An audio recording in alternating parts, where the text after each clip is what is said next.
As the BYU football program formally reports to training camp, one BYU analyst believes the BYU's quarterback situation could already be decided this time next week.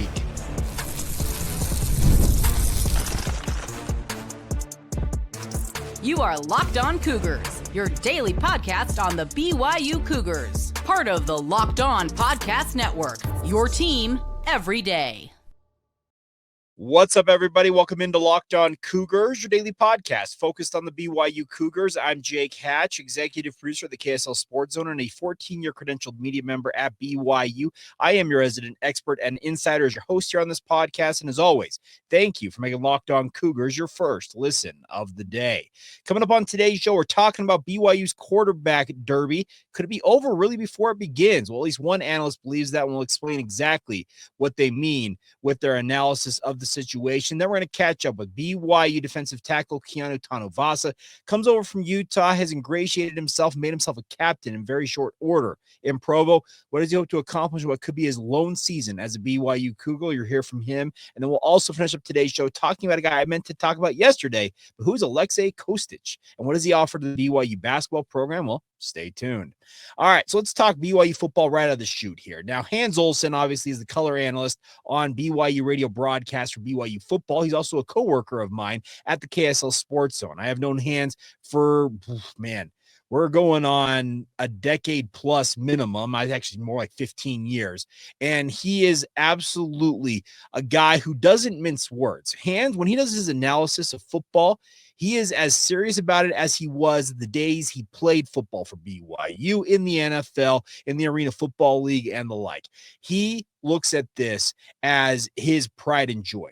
Hans does not screw around. And he came on my radio show yesterday with DJ and PK, the show that I produce on a daily basis, and made a very interesting observation about what he believes will be the situation for BYU at the quarterback position. He said that he believes the BYU knows who they want to be quarterback one. He said he suspects McCae Hillstead, and he said this first week of camp is essentially the chance for McCae Hillstead to seize control of this QB derby and make it his own. He said that Aaron Roderick, Matt Mitchell, Kalani Sitake, and whoever else might be involved in the decision, Fessy Sitake and the like, will give a guy like McCae Hillstead, if he is the guy that they think he could be, the chance this week to essentially end the competition before it really truly begins. Now, Hans also added the caveat that he does not believe that an announcement of a starting quarterback will come for at least 3 weeks. And heck, something I believe, it won't come until game week, maybe even till the game day of BYU season opener 32 days away from today when they take on Portland State. Why would Hans say that? Well, let's just put it this way. Hans has played a lot of football. He has been in programs with franchises that have had quarterback derbies. And the way that Hans analyzed it is that he believes that BYU thinks McCae Hillstead right now gives them the best option to lead BYU to success in 2025. They will give him this first week to essentially say that it is his job. He seizes it by the scruff of the neck and says it's his job. If he does not, as Hans said, if he has that circle around him as the guy they want to be the guy, if he doesn't live up to that in the first week, that's when it actually gets broken back open, when it becomes a true quarterback competition with guys like a Trayson Bourget and a Bear Bachmeier in the mix. I firmly believe that all three of these guys are capable of winning this quarterback job. I will say that from my vantage point. But I also agree that Hans is right in his assessment. I think that Aaron Roderick, in his heart of hearts, has a guy that he believes should or could be BYU's QB1, and he's going to give them the first crack at owning that job. And much like Hans, I do believe it's McCae Hillstead. I think the overall best ceiling, maybe the best overall player in that quarterback room is without a doubt Bear Bachmeier. The problem is, can Bear Bachmeier really come in, and could he in 2, maybe 3 weeks tops have mastered an offense that has admittedly for some quarterbacks been pretty difficult for them to master, and essentially prove that he is the best option for BYU to lead them to success in the Big 12 Conference? I think that's just a too tall a task in too short a period. Had a guy like Bear Bachmeier been at BYU for spring ball, I'd have no problem saying that Bear could be BYU starting quarterback because he'd have a whole lot more time in this offense. An entire offseason, in fact, after having worked on it in spring camp, spends all of summer running player run practices, throwing routes with his various wide receivers, and essentially getting himself engrossed with this program. It'd be much easier to sell you guys that Bear Bachmeier is going to be BYU's QB1. At this juncture, I can't sell that. That's why I believe that the dual threat capability of McCae Hillstead, even if you don't like the fact that he's only 5'10", his dual threat capability, I think, sets him apart from Trayson Bourget and will give him the nod as BYU's potential successor to Jake Retzloff this season. Now, does that mean that that McCae is going to be everything that BYU needs him to be? He's going to lead them to an 8-4, 9-3, 10-2 record? Heck, I can't prognosticate that right now, but I do believe at this juncture that McCae Hillstead is the odds-on favorite to be BYU starting quarterback this fall. Does that mean he holds the job all season long? Absolutely not. If he goes out and does not perform to the level BYU expects, they'll open it back up during non-conference play. Heck, they'll open it up even during a bye week if need be to get the right guy in place. And I think by mid-season, we're talking 6-7 games deep when maybe that Utah game rolls around. At that point in the season, a guy like Bear Bachmeier, you would think with the practice reps, having time to sit in the film room, watch BYU's offense operate, at that point, it feels like he'd be more ready to step in should BYU be scuffling along or struggling at the quarterback position to be like, okay, let's hand the reins over to him. Much like many, many moons ago, a guy like Zach Wilson did that. Remember, he has a true freshman. Zach went 7 games deep, if I recall correctly, before BYU took the reins from Tanner Mangum, handed him over to Zach and said, hey, you're our guy the rest of the way.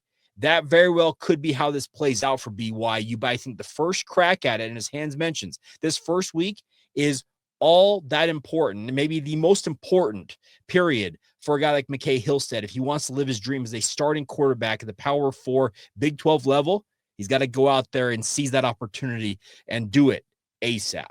Be interesting. We'll be out at practice tomorrow. The first practice of the season for BYU. Obviously, will just be in helmets as part of the NCAA mandated acclimatization period. But you can expect you'll see some deep balls. We have about 20 minutes to watch as a media corps. Do I expect much to come out of that? TBD. Kalani Sitake has been interesting at times during his tenure with the media observation windows. Sometimes he shows us stuff. Other times, it's like blocking drills. So, never quite know what we're going to get, but we will bring you the best and latest that we have right here on this podcast. And by the way, if you want the up to the minute news, I'll plug it right now. Make sure you join the Locked On Cougars Insider Group. There's a link in the show notes below, or reach out to us via social media or email. And we'll get you squared away. Those will be the updates that come out to you minutes after practice ends for BYU. The best part is they come to your phone in the form of a text message. All right, coming up next, a guy that if he succeeds at the level that many people and himself believe he could succeed at, BYU's defense is going to be even better than it was a season ago. What does a guy like Keanu Tanuvasa still have to prove? Well, he believes he's got a lot to prove, and he'll explain exactly why that is coming up next right here on the Locked On Cougars podcast. Today's show is brought to you by our friends back with us, our good friends over at 5 Hour Energy. It's time to fuel up and turn it up with 5 Hour Energy Transfusion. It brings the bold grape, ginger, and lime flavor of your favorite golf drink, minus the alcohol, in a quick, energizing shot. Whether you're sinking birdies or just making memories of friends, this is a hole-in-one for your energy game. The best part is some days on the course, I can do this, or off of it. You need an extra boost to stay sharp and energized, and that's where our friends with 5 Hour Energy Boost can come in. And that's the best part about it, is if you're out on the course trying to muscle your way through that final 4 or 5 holes, well, our friends over at 5 Hour Energy can be the answer for you guys. Golf is all about good times with good people and good flavors. Of course, the grape, ginger, lime flavor gives you the best parts of your clubhouse go-to without chasing the beverage cart all along the way. If you go to 5hourenergy.com today, that's the number 5hourenergy.com. You can use the promo code LOCKEDONGOLF to receive 20% off your order. Offer is only valid until September 30th on one order, and that cannot be used with other promotions. And this code is not good on subscription orders. Whether you're meeting up with friends or trying to turn 18 holes into 36, get the energizing boost you need to power through. Order transfusion flavored 5 Hour Energy shots today. Thank you once again for making Locked On Cougars your first listen of the day. Obviously, a big part of that is our friends over the Locked On Podcast Network. Of course, the motto is your team every day. And as always, thank you for all y'all's support. You guys have been sharing, rating, reviewing, making sure that you're a part of the conversation every single day on this podcast. But hey, if you want to be a bigger part of it and be a sponsor of the podcast, reach out to us. LockedOnBYU@gmail.com. We'll get you on the path to advertising success with our friends over here at the Locked On Podcast Network. More importantly, on this here show with Locked On Cougars. All right, time now to let you guys hear from Keanu Tanuvasa. This is, if I recall, if I've done my math right, I have played out every interview that I collected at Big 12 Media Days, and this is the last one, but it might be the most impressive. And I can tell you, having had multiple conversations with Keanu Tanuvasa, even when he was at the University of Utah, this is a kid that is, his wisdom belies the fact that he's a 20-something-year-old kid. And I say that as a guy who's in his upper 30s. But the bigger point is, Keanu Tanuvasa, extremely thoughtful, but also ultra motivated to come into BYU, and he's already proven to be a leader. He's a captain. He was sent to Big 12 Media Days after transferring to BYU this past offseason. Obviously made headlines with that, and some of the comments he made at Big 12 Media Days in and of themselves made headlines, even though he was completely misquoted. That's beside the point.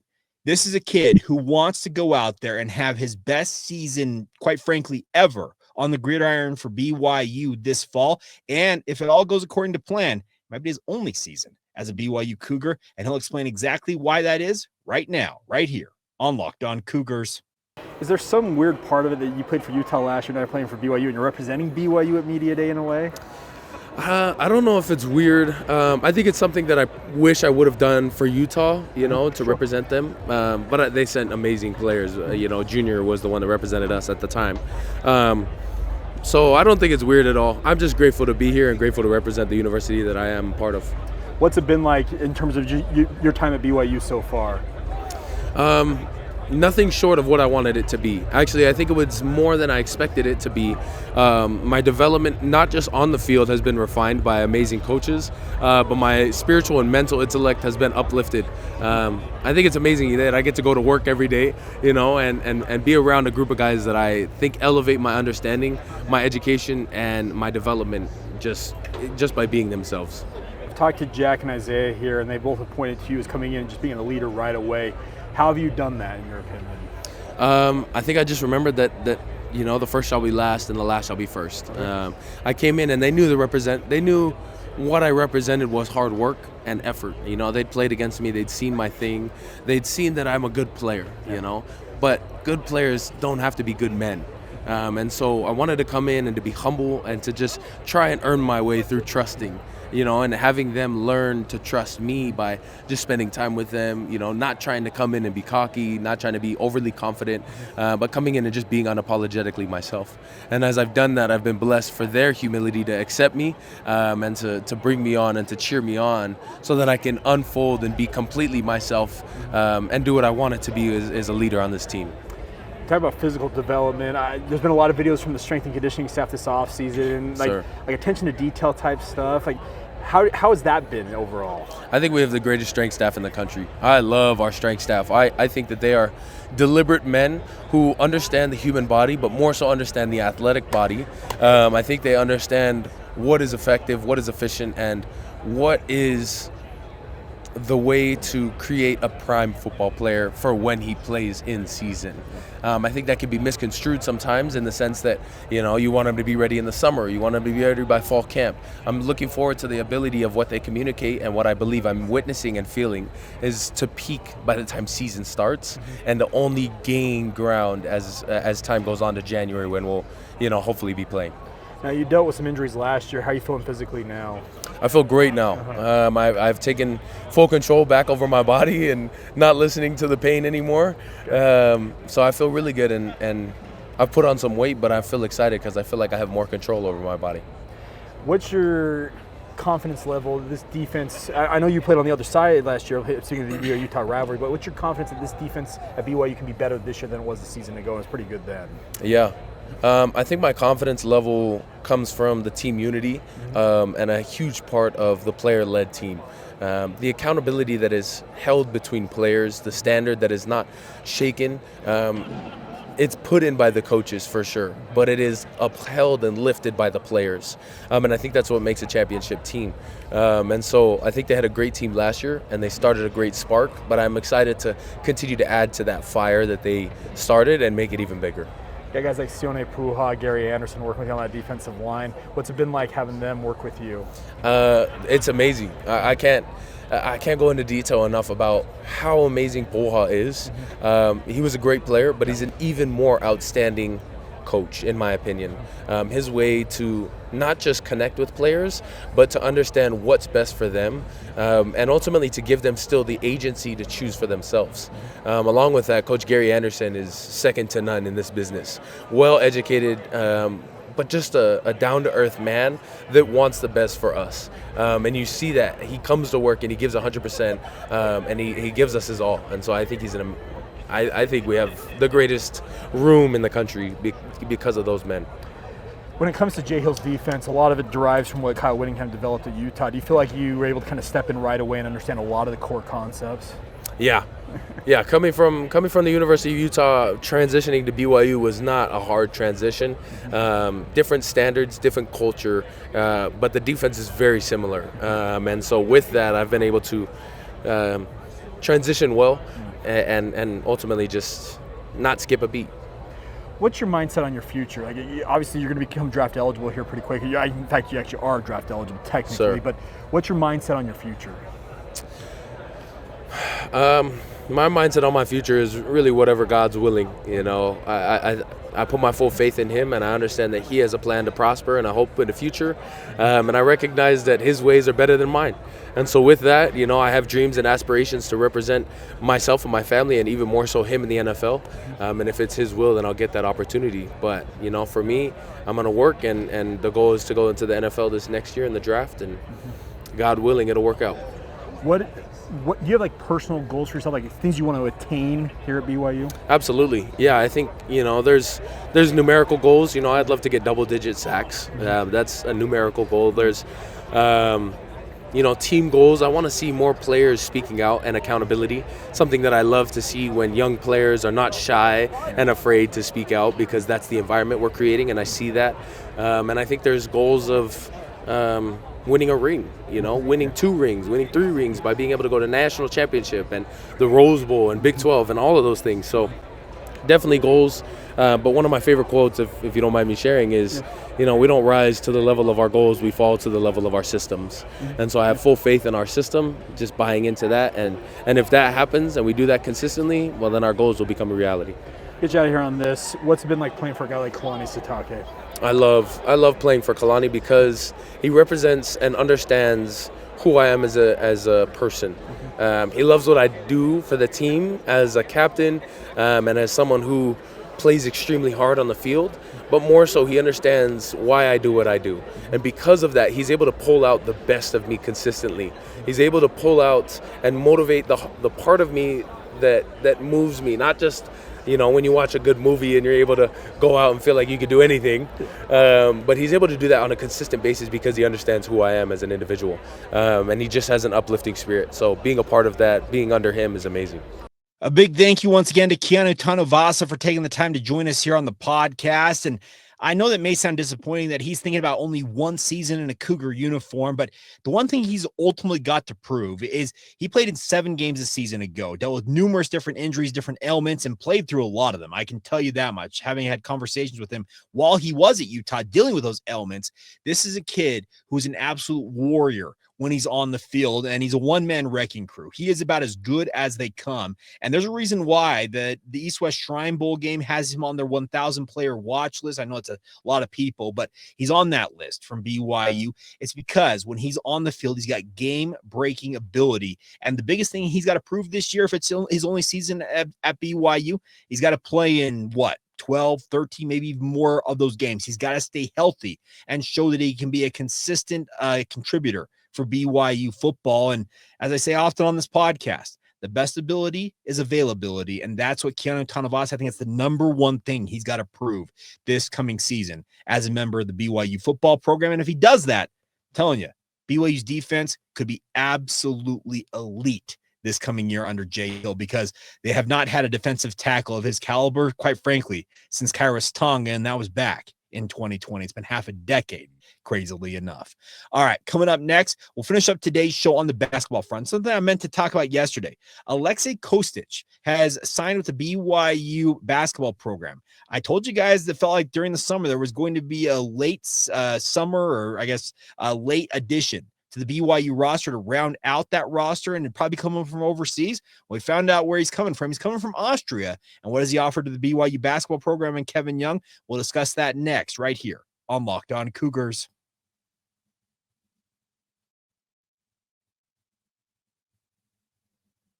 Thank you once again for making Locked On Cougars your first listen of the day. Another plug for you guys to join the Locked On Cougars Insider Group. Get the inside scoop on all things BYU practices, inside intel that you will not find anywhere else. I can't say you're not going to find it anywhere else, but what I've got for you guys comes to our Locked On Cougars Insider Group members first. And the best part is it comes to your phone in the form of a text message. You're not having to go to a message board or having to log into a website to get the inside intel that you crave. It's $5 a month to be a part of the group, but the best part is the kicker, as I like to say, the 2 full weeks. You get halfway through fall camp without having to pay a single penny. Get all the updates coming directly to your phone. Join us today on the Locked On Cougars Insider Group and be a part of it. It should be a really, really fun season ahead, and hope that many more of you will be joining us in the coming days.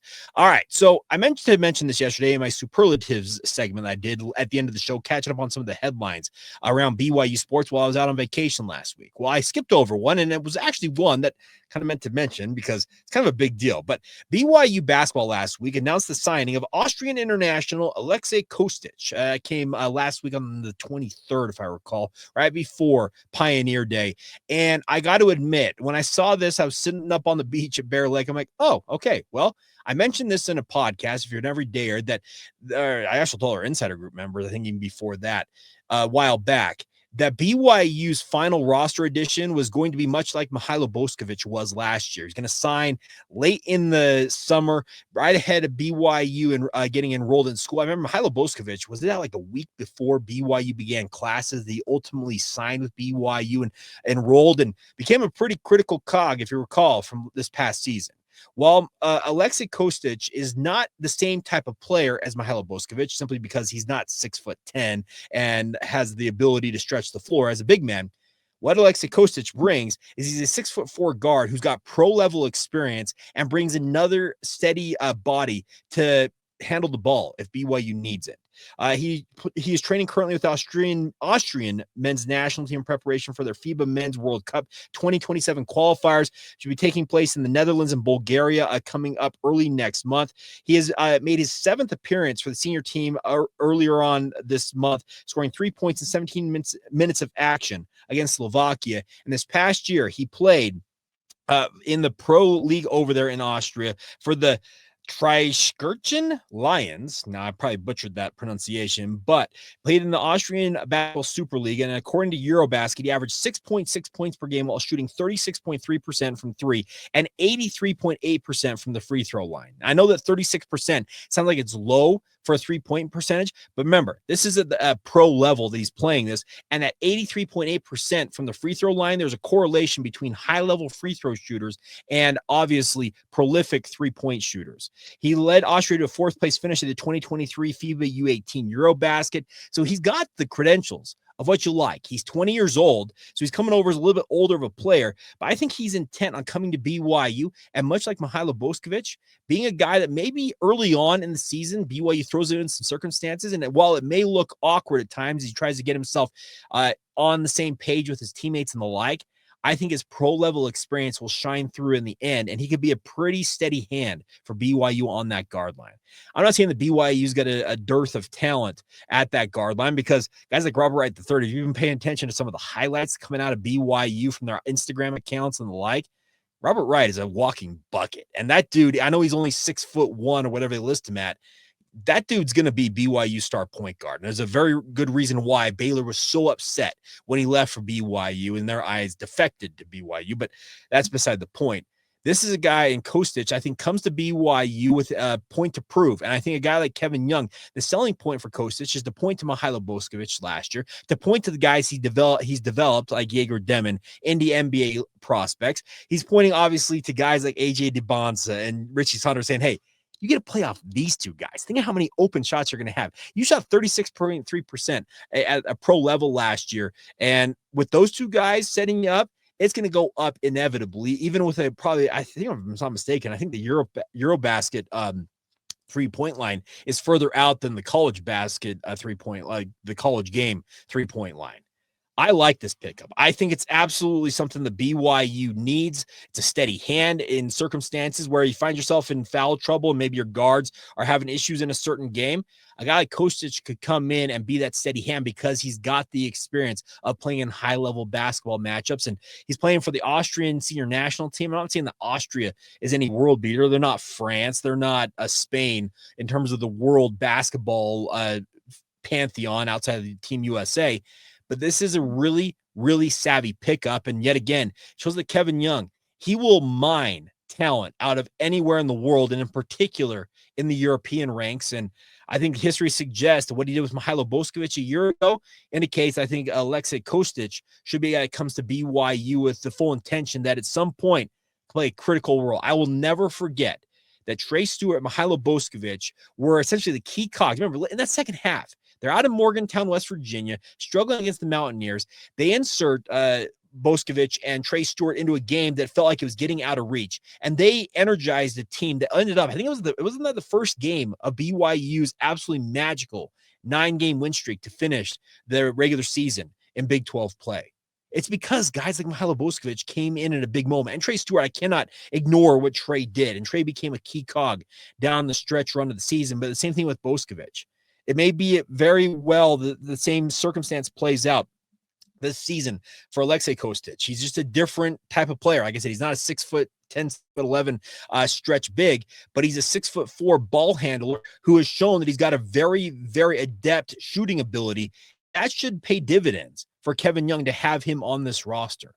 I love the way that Kevin Young has gone about building out his roster. I know that he's going to highlight AJ DeBonsa and Richie Saunders. They're going to be the two pillars around everything else that BYU does this year. Robert Wright III will play off of that. Guys like Kennard Davis Jr. are going to come in and hope to thrive in this environment. Keba Keita, he's got to be salivating at some of the looks he's going to get at the rim in terms of the lob threat that he already is just a freak athlete as BYU center. I've heard some really, really high praise for Kadeem. I'm going to butcher his name again. Kadeem Mboop. I think I got it right. But at 6'9", he is a guy that BYU thinks is just Mr. Versatile. Could guard 1 through 5, potential to play some 5 for BYU. I know it was mentioned that in the highlights the BYU put out from practice, if I recall, yesterday. Look like he was playing the 5 for BYU. And Boop was a guy that sat the bench the entire year last year after enrolling midseason because he had to finish some coursework at Utah Prep Academy. So I'm not trying to butter you up and make you think that, wow, this kid's going to be the end-all, be-all for BYU basketball.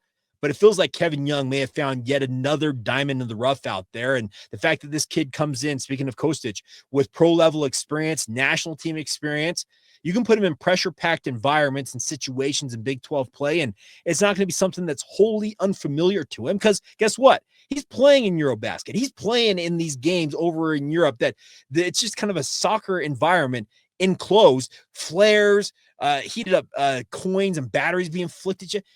Nothing's going to rattle him from crowds in the Big 12 conference. Yeah, they're intense. They're loud. They're absolutely on top of you. But, man, some of the environments that these guys play through in the European ranks, they pale in comparison in terms of just the physical, like, it's just, it's uncomparable in many respects. I know that American basketball crowds are loud, they're noisy, but there's not like a physical threat that seems to be looming over you that some of these European crowds seem to have. And I think the guy like Alexei Kostic is a really, really savvy pickup for Kevin Young and the BYU basketball program. All right, that's going to do it for today's edition of the show. Tomorrow on the show, it's the first day. We'll be out there. I think it's midday when BYU is going to be having us out there to watch practice. And then obviously we'll have interviews after that. Have a full recap for you on Thursday. But on tomorrow's show, my burning questions is BYU formally opens training camp in earnest with actual on-field workouts, practices, and the like. We'll answer those, give you my thoughts on burning questions, as well as some bold predictions. I already gave you one. McCae Hillstead, I think he's going to be the guy for BYU, at least right now. We'll have more of those for you guys on tomorrow's edition of Locked On Cougars. So as always, thank you for making Locked On Cougars your first listen of the day. Thank you for being an everydayer. And of course, come back tomorrow for more on all things BYU right here on the Locked On Cougars podcast.